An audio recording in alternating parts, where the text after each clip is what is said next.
Welcome to Tattooed Freaks in Business Suits, recorded live in the kitchen of the Personal Touch Career Services in Denver, Colorado. I am your host, Donna Shannon. As a professional career coach, I help people navigate the hiring maze to get jobs that they really love.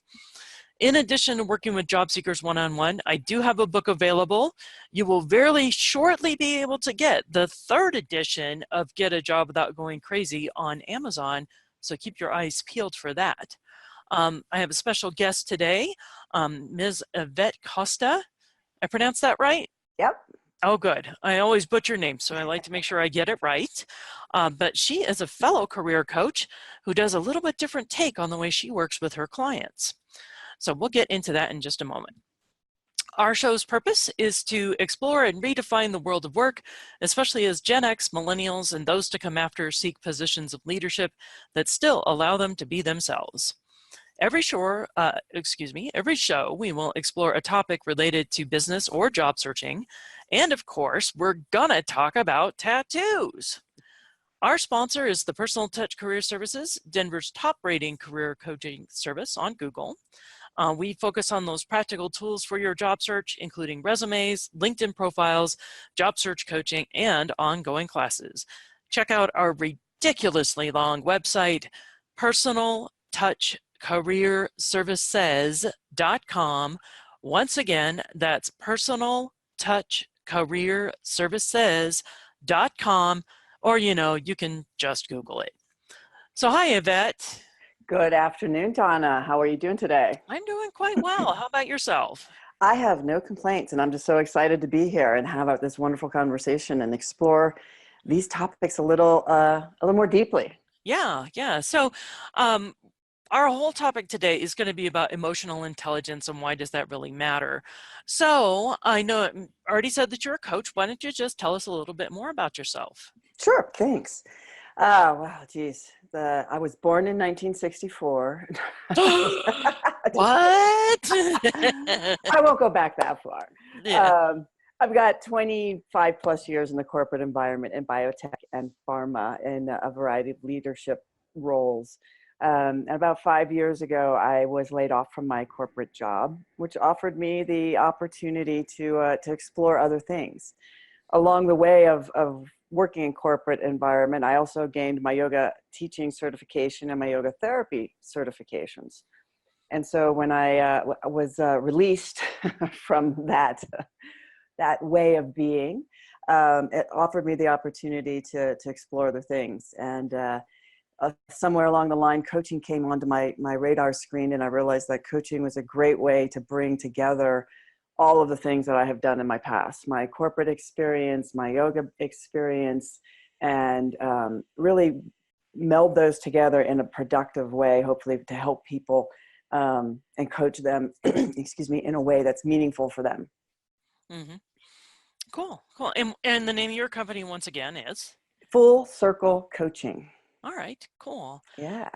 So one of the things you kind of specialize in is this whole realm of emotional intelligence. So for our listeners who don't really know what that is, what exactly is emotional intelligence? Yeah, emotional intelligence, when you really boil it down, and I'd love your chime in on this, Donna, is essentially being self-aware, right? Self-aware of what you're bringing to the table and self-aware of how you interact with others. I think that's a good definition, because I always think about in terms of poor emotional intelligence. Give an example of this. My dad has a PhD in mechanical engineering, specializing in thermodynamics. He did a lot of R&D, big thought kind of stuff for NASA and NREL and, big names like that. And he has extremely bad emotional intelligence, meaning he doesn't recognize emotions in others. If you hit him something like literally anything that's going to have an emotional hit, like you catch him by surprise with something, he will sit there and just kind of like blink his eyes at you because he doesn't know how to react. And then 2 hours or sometimes a whole day later, he comes back and he says, "I'm really angry about what you said." Because he's just so out of touch with his emotions. Yeah, that sounds very familiar to my father, as well as a very good example of not being in touch with your emotions and having self-awareness. Right. And so how is that detrimental in the workplace then? Yeah, I mean, if you think about it, it's that person, whether it can be a leader, a manager, or an individual, it doesn't really matter, right? That is just so focused on the work, right? That's your Hmm. father, the nose to the grindstone, just focused on the work without any real cognition, right, or association that there are other people involved here. Hmm. Hmm. And so, you know, the downside is there's a lack of communication, there's a lack of sense of teamwork, of camaraderie. Trust can go down because you're not sure where this person is coming from. A whole lot of things of just alienation, of the individual feeling alienated if they were self-aware enough to feel alienated, Hmm. Hmm. as well as the others around them to not feel like that person has their back or as a team player, Right. right? Right. So, in addition to the self-awareness, what are some of the other key components of emotional intelligence, or also known as EI, Yeah, right? EQ or EI, yeah. Hmm. Emotional quotient or emotional intelligence. You see it both ways. Hmm. Yeah, and it's the self-awareness. So Gallup, you know, there's a whole lot of definitions out there, and I'll rely on the Gallup definition for now. And it talks about the self-awareness, which is being able to recognize your own emotions, self-management, right, which is based on recognizing your emotions, being able to have some self-control, and be able to adapt yourself to the situation at hand. Social awareness, right, which is, hey, that piece I talked about earlier, that's what's going on around you, as Hmm. well as having empathy for others. So, you know, being able to project yourself in a way that people think, well, you get me, or you at least understand where I'm coming from. So that social awareness is a component of EQ or EI as well. And then relationship management. So that's influence and coaching, teamwork, being able to inspire people, but being in a relationship, right? In some kind of day-to-day communication, interaction with another human being is relationship. Hmm. And the more emotional intelligence you have, the more positive, the more productive, the more, um, what's the word I'm looking for? The more influential those relationships can also be. Right. Yeah. Right. So, I think one myth, at least sometimes I run into this, is there's like the nature versus nurture Mm-hmm. argument, right? It's like we're all born with that innate EQ and it's never going to get any better. Or in some schools of thought, you can do exercises to help increase that. Mm-hmm. So you're not, like in my case, so dense about what other people are thinking and feeling. It's not all about me, right? Right, right, right. And yeah, it's definitely a learnable skill. It really is about just getting out in your own head to a certain extent. Um, and I think it's been proven, I don't have any studies to cite on this one, but I think it's pretty well accepted now that EQ, EI, emotional intelligence is something you can learn. Hmm. But like anything that you need to learn, right? Whether you want to learn to play the piano or speak French, you got to practice it. Right. So just saying, hey, I want to do this or I want more of it doesn't necessarily bring it about. It's actually putting it into practice. That And makes it, perfect sense. yeah, yeah. Yeah. I wish I could learn French just, you know, by sleeping on the books. Wasn't that one method one time? Just put the books under your Oh pillow yeah, and yeah. Or the concept that was kind of big in the 80s, like when I was in high school and stuff. You would have your tapes playing on your Walkman, uh-huh. so you could learn while you sleep, and Oh you yeah, just yeah, slip your headphones on. I don't think it works very well. yeah. Probably not. Yeah. Otherwise, we would all be doing it, right? Right. Right. So another thing, kind of with the emotional intelligence idea, is number one, I think we can all pinpoint somewhere in our past history that we worked for somebody who was not very savvy on the EQ scale, right? Mm-hmm. And one of the things I see a lot, people asking me to help getting into different jobs, it's not the work that they dislike. It's not Mm-hmm. even the pay that they dislike. It's their boss that they dislike. Yeah. I just had lunch with a gal yesterday that said she left her last job because she could, and she was at that company 20 years. She left because of this individual. Yeah. Yep. So improving your emotional intelligence has a real effect on your company's bottom line. Absolutely. turnover, productivity, engagement, all of those things are impacted by having a better emotional intelligence. Yeah. It's almost like something to look for when you're going in on an interview, right? One of the things I coach people on in the interviews is that to ask, what's your company culture like? And if all they say is, oh, we have a great culture, we have beer on Fridays and we got beanbag chairs to relax in and a ping pong table, Right. but nobody's saying the boss is a screaming maniac rageaholic. Uh-huh. Yeah, ping pong tables do not define good culture. No, nor do they define good leadership or a nice place to work. Yeah. And it's fascinating actually in today's day and age, Donna, that people still get away with behaving that way. Mm-hmm. I honestly, I just talked to another gal, so whose boss threw stuff. Oh yeah, I worked for Yeah. one of those. Yeah. Yeah. But today she literally just quit like the beginning of this month and quit the job because today, her boss was throwing stuff across the room and screaming at people. Right. And it's like, how do people still get away with this today? Which is really fascinating. Right. And how miserable they must be in general. Yeah, exactly. But this is one of the things that I think is really cool because this is a service that you offer that I don't. Mhm. And that's helping people increase their EQ, increase their EI. And you have a really unique way of doing it because you bring into yoga. Can you I tell me more do. about that? Yeah. Yeah. It's been an interesting path to try to bring yoga to the leadership. Because most of the time people think when I'm talking about yoga, I'm thinking about, oh, I'm going to teach you how to stand on your head or breathe or meditate. Mm-hmm. And breathing and meditating, maybe, but not standing on your head. And the components of yoga that I try to bring to my coaching are they're called the yamas and the niyamas. Okay. And what people in the Western world really don't know about yoga for the most part is that the majority of yoga concepts and yoga philosophy is really about what's going on in your head. It's Mm, not what your body is doing. And the majority of yoga principles actually help you get in touch with what's going on in your head. mm, Yeah. okay. So that's where I love these concepts. And the yamas, so to get into them a little bit, the yamas are effectively how you interact, how you conduct yourself to interact with others, right? Okay. So I call this the external interface. And how you conduct yourself to interact with others is directly related to emotional intelligence, Makes sense. right? And there's 5 different things that the yamas encompass for you to start looking at yourself to say, how am I interacting with others in this capacity? The first one is nonviolence, Uh-huh. which obviously we don't go around generally going around throwing things, but I guess some people do. Right. I was But just about to say the guy who threw stuff. Yep. yeah, well, that's the guy. So you don't really want to do that, but there's more subtle forms of nonviolence, like um, taking over a meeting, like somebody's talking about themselves and you take over and direct it in another direction.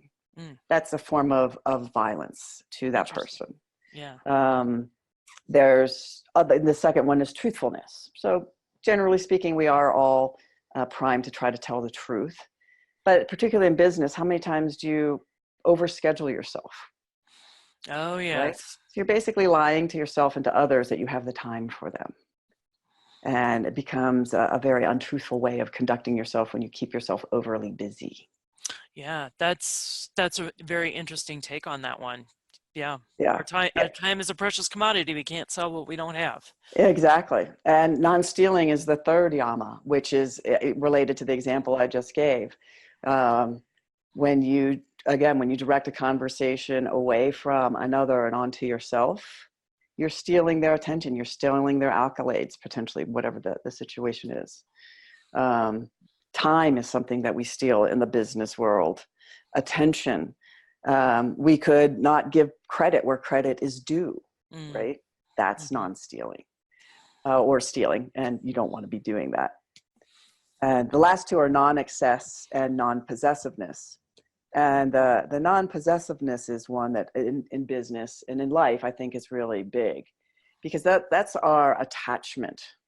So if you Okay. think about leadership, a great leader is seen as exploring options with others, as actively listening to others, of of, yeah, I can make the hard decisions, but I'm going to take others into consideration, and not being attached to their own way, right? Right. So it's like recognizing somebody else had a better idea.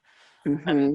I'm not so married to my own that I can't acknowledge, number one, and then incorporate other people's ideas. Exactly, exactly. And so this yama, this concept of non-possessiveness, helps us explore the ways that we become attached to or married to our thoughts, our ways, that, hey, I think my ideas are the best.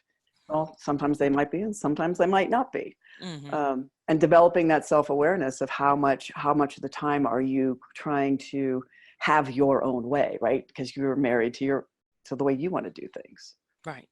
So taken to collectively, the yamas really are directly related to how you interact with others, Mm-hmm. and give you some tools and some different ways of looking at yourself that increase your emotional intelligence directly, and how you conduct yourself every day with those around you. Makes sense. Makes Yeah. a lot of sense. And then the niyamas, those are how you conduct yourself, but others can still see you. So it's Okay. not just an internal what's going on inside you. And those, the niyamas, the first one is purity. The second one is contentment. The third one is self-discipline. The fourth one is self-study. And the fifth one is surrender. And, you can see just by the word self-discipline, self-study in particular, are directly related to emotional intelligence. Right. Yeah. And the one that really, that speaks to me and helped me on my journey was contentment. So in business today, so many people they're just not content. They're not happy. The vice president, the senior vice president, driving the Beamer, having 3 houses and great kids and great schools and a great wife, all the accolades they could ask for, is still not happy. Why is Mm-hmm. that? Mm-hmm. And somebody that's not happy and not appreciating what they have can often become difficult in the work environment, right? Because they could become demanding Mm-hmm. and striving and pushing people too hard and not recognizing other people's achievements. If you don't recognize your own achievements, how can you recognize others' achievements? Makes sense. Yeah, Right. And I would imagine that kind of ties into gratitude as well. absolutely. Absolutely. Gratitude is huge in both in positive psychology, which we didn't touch on, but I also study positive psychology, and from a yogic focus. That just having a conscious practice, and again, all of this is practice, right? Having a conscious practice every day, just have 1 to 3 things that you identify that you're grateful for, and truly mean it, Mm-hmm. begins to, and I'll jump ahead here a little bit and talk a little about neuroplasticity here. So gratitude is the single, probably strongest, simplest, most effective way you can actually use to start changing your brain and how your brain is wired. And that's neuroplasticity. Oh, that makes sense. Yeah. Yeah. Because if you, I was just talking about this last night at a talk that I gave. If you tend to focus on the glass half empty, right? Oh, it's raining. We talked about the weather. Oh, it's raining. Oh, poor pitiful me. It's raining. If you tend to focus on all of the bad things that happened, you strengthen those neural pathways in your brain, then your brain goes out and finds those things much more easily and much more quickly, Yeah. those negative things. But the opposite of that coin is that you can also train your brain to look for more positive things, Mm-hmm. right? Yeah. It's kind of like, here's an interesting example of this. My sister and I are very, very different. We're like polar opposites, right? Mm-hmm. So one of the things that is a clear-cut example of how your perception changes reality. So Mm-hmm. I love John Denver. I just love all of John Denver's music. It's just awesome to me because it reminds me of the family trips that we took as a kid when I was a Mm-hmm. kid. My sister hates John Denver, despises all of his music because it reminds her of the family trips that we took when we were kids. Uh-huh. And that's just one thing. And it's she's driving me crazy right now because she just got a job in Hawaii. Okay. Oh, nice. Yeah, we're Maybe. here in Denver. She's been a beach person for years and years and years, has been posting on Facebook literally for years. Send me to the beach. A beach will solve all my problems. I love the beach. Just give Mm-hmm. me the beach. You know, you've seen all those kind of posts on Facebook. Mm-hmm. So um, she had a few days out there before she starts her new job. And her friend who's on vacation with her is like posting pictures about how awesome Hawaii is and how great it is there to be there with her friend. And my sister's posting stuff about her feet hurt and that she battles with depression every day and she's so dreading looking to go to work. It's like, what are you talking about? You just Right. landed your dream job in your dream place and you're saying negative things. I'm just like, I don't get it. Yeah.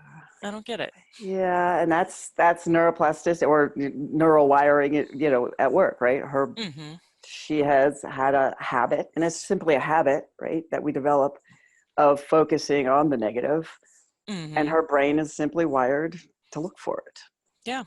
And and that's why all of this is a practice, and I'm sure what you work with your clients on too is shifting some of their behaviors and thoughts and Yeah. how they do things, because it's all wired into our brain. And so just like building our biceps, we have to practice it, we have to be focused on it, we have to be consistent with it.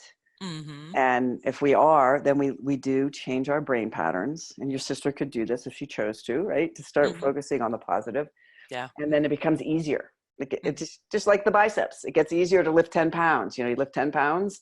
Well, that was easy. Now you built that strength, and now you can go to 15 pounds, and now you can go to 20 pounds. Yeah. It gets, you keep pushing yourself or training yourself to do things a little differently. Um, I think that a lot of what people want also with coaching in particular, um, is make it all better right away. Let me do one thing. Oh, yeah. The magic bullets. Yes. Yeah. Yeah. I wish I had fairy dust, right? Mm-hmm. Mm-hmm. It's it all I can say about these practices, whether they're gratitude or any of these others, is that if you do practice them and do them consistently, will make a change in your life. They will make a change in your emotional intelligence and how people perceive you, which is another Yes. big thing. Yeah. Yeah. That's a great point because it comes right back into how other people perceive you as well. Mhm. Because like attracts like. Do you agree with that one? Absolutely. So if you're trying to be a positive and grateful person, I mean, we all have bad days, right? Oh, Uh, absolutely. recognizing even that, oh, I am experiencing a bad day right now. This does not mean it will be like this for forever. Let me find one thing to be grateful for, even if it's just as simple as, wow, my coffee tastes really good today. Or, like in my case, I'm having an awesome hair day today. You Good for you. you know? Those are good days. Yes. Yeah, it's like one little thing can make me happy, and that's fine. And I don't Yeah. have to focus on, oh my God, my schedule's so jam-packed. I don't know how I'm going to get it Hmm. all done. Yeah, and that comes back to the components of when you apply all those things to a leadership position, right? Then you become more empathetic. Mm-hmm. You become a better listener. You become more curious. You can become also more decisive because you have more confidence that Mm-hmm. you're taking things in, right? And I think that um, the fundamental reason why leaders with high emotional intelligence are so liked is because they see people. Mm. and and I think that fundamentally in life, but in business in particular, people just want to be seen, heard, and recognized. Yeah, nobody really enjoys being the cog. Right. And so emotional intelligence, I think, is giving people in the business world what they just fundamentally want, is to be seen, heard, and recognized. Yeah, And that's what we all want.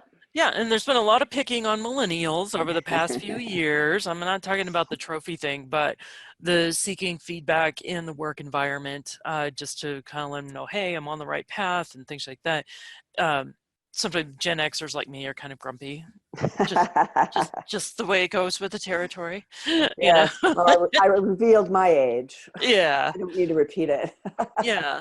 So it's like, I need to keep in mind when I'm working with some of my younger team members that giving them the feedback, it's positive reinforcement Hmm. rather than, why are you bothering me? Go figure it out. Yeah, you and I are wired a little same on that one. So it's kind of like, yeah, there should be a way to figure that out, you know. Mm, But with that said, emotional intelligence isn't just for leaders. Emotional intelligence is for everyone.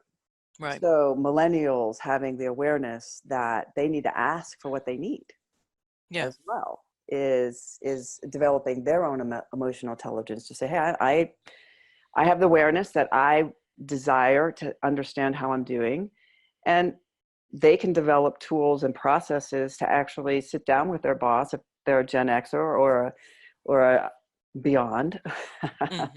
um, to be productive, to say, hey, you know, I'd like to do it, to do this, and have an open conversation and come to an agreement on how they're going to interact for that millennial to get the recognition or the feedback that they want, and for the Gen X or the manager to do it in a way that is productive and for their own self-awareness as well, to say, I need to, as the boss, in this case as the manager, it's my job, right, to help this person do the best that they can, and this person needs this, you know, maybe the other person doesn't, but this person does. Hmm. And again, having the self-awareness that it's my job and I've signed up for this and I want to do a good job.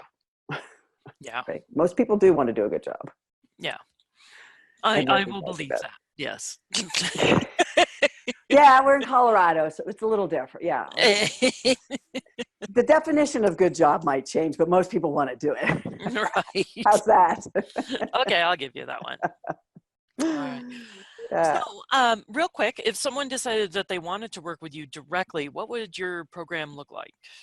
yeah, so I offer two ways, well, multiple ways, but for an individual, I offer a 6-week program or a 12-week program, to help identify where it is that they want to go.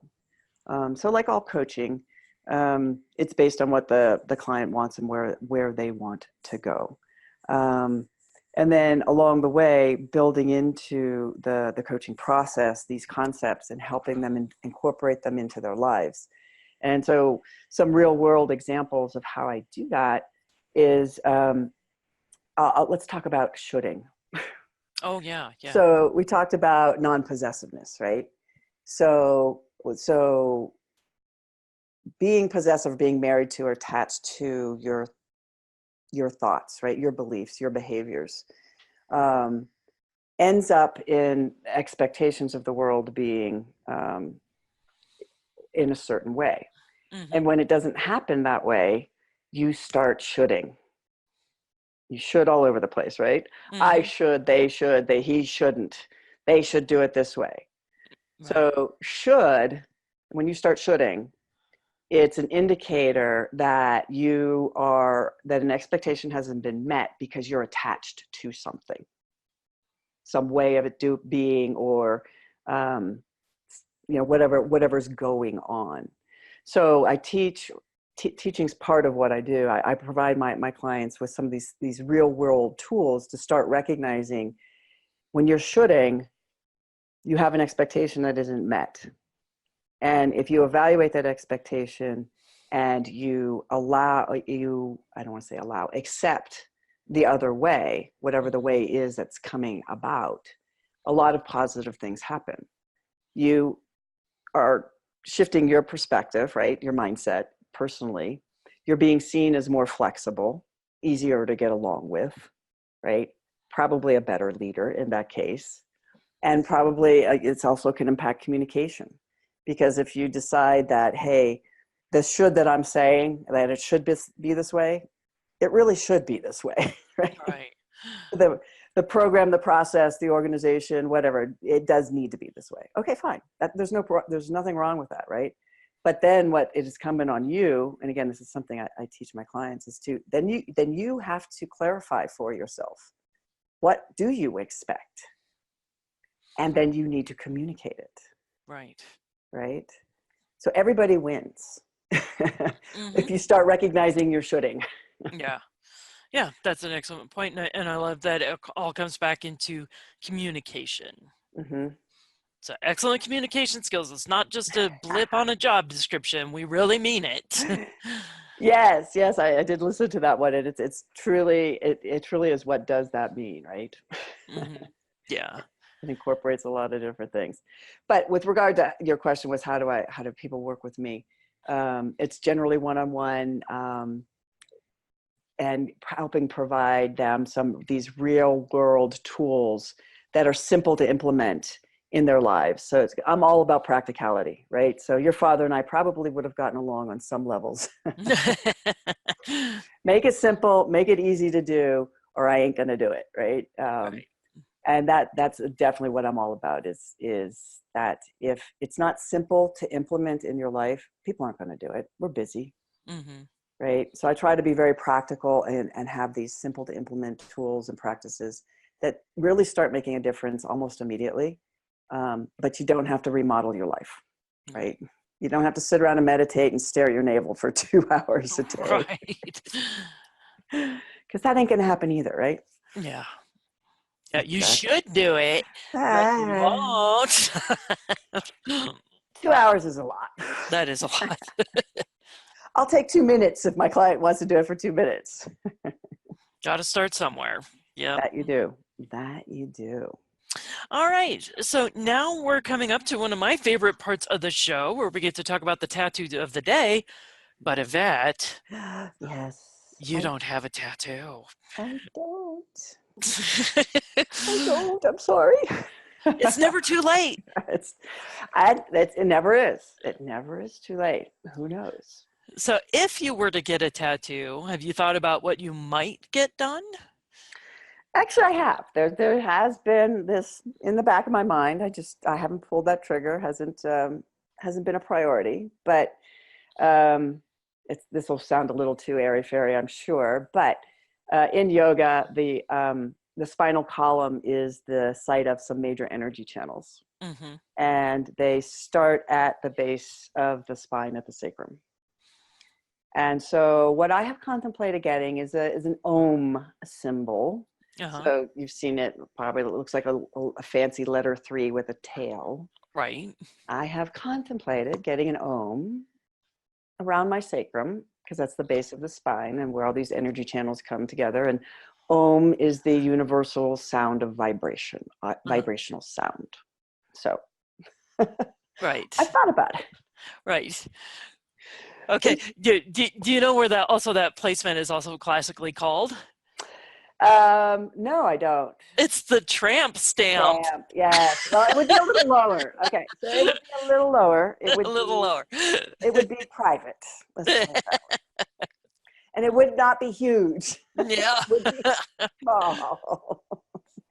So yes, the tramp stamp. Yes, I have heard that. But what I'm contemplating, I don't think constitutes that. So a bit lower. Okay. But I'll give you that one. Yeah. All right. Well, never too late. Yeah, never too late. Never too late.